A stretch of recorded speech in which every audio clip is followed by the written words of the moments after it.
ജനാധിപത്യപരമായി തെരഞ്ഞെടുക്കപ്പെട്ട സഹകരണ ഭരണസമിതികളെ നിയമവിരുദ്ധമായി പിരിച്ചുവിടാൻ വേണ്ടി കൊണ്ടുവരുന്ന സഹകരണ ചട്ട ഭേദഗതിയെ കോൺഗ്രസ് പാർട്ടി അംഗീകരിക്കില്ലെന്ന് P C. Vishwanath MLA. KCEC. INTUC. Kollam ജില്ലാ കമ്മിറ്റിയുടെ നേതൃത്വത്തിൽ കേന്ദ്ര സംസ്ഥാന സഹകരണ നയങ്ങൾക്കെതിരെ നടത്തിയ ധർണ ഉദ്ഘാടനം ചെയ്യുകയായിരുന്നു എം.എൽ.എ. നിയമസഭയിൽ കോൺഗ്രസ് എതിർപ്പ് അറിയിച്ചിട്ടുണ്ടെന്നും അദ്ദേഹം പറഞ്ഞു. ജനാധിപത്യപരമായി തിരഞ്ഞെടുക്കപ്പെട്ട സഹകരണ ഭരണസമിതികളെ നിയമവിരുദ്ധമായി പിരിച്ചുവിടാൻ വേണ്ടി ദുരുദ്ദേശത്തോടുകൂടി കൊണ്ടുവരുന്ന സഹകരണ ചട്ട ഭേദഗതിയെ കോൺഗ്രസ് പാർട്ടി അംഗീകരിക്കുന്നില്ല എന്ന് പി.സി. വിശ്വനാഥ് എം.എൽ.എ. പറഞ്ഞു.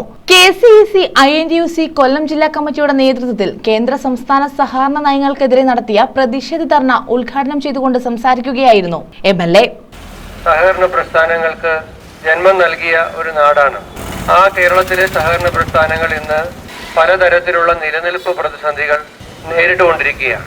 ഗവൺമെന്റിന്റെ ഭാഗത്തു നിന്ന് അക്കാര്യത്തിൽ അതൊന്നും പരിഹരിക്കുന്നതിന് ആവശ്യമായ യാതൊരു നടപടികളും ഉണ്ടാകുന്നില്ല. അതിൽ ഏറ്റവും പ്രധാനപ്പെട്ട ഒരു കാര്യം ഈ നോട്ടീസിൽ പറയുന്ന പ്രാഥമിക സഹകരണ മേഖലയെ തകർക്കുന്ന കേരള ബാങ്കിന്റെ നടപടികൾ അവസാനിപ്പിക്കുക. കേരള ബാങ്ക് ഈ സർക്കാർ ഒട്ടിഘോഷിച്ചു കൊണ്ടുവന്ന ഒരു സംവിധാനം ഇന്ന് പലപ്പോഴും ജില്ലാ സഹകരണ ബാങ്കുകളുടെ പോലും പ്രവർത്തനങ്ങൾ പ്രതിസന്ധിയിലാക്കുന്നതിന് ഈ കേരള ബാങ്കിന്റെ രൂപീകരണം കാരണമായിക്കൊണ്ടിരിക്കുകയാണ്.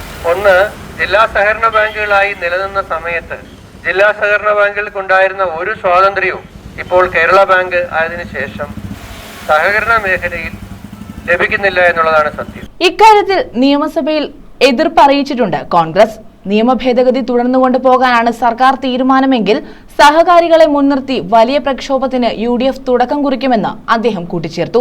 കെ.സി.ഇ.സി. ജില്ലാ പ്രസിഡന്റ് രഘു പാണ്ഡവപുരം അധ്യക്ഷത വഹിച്ചു.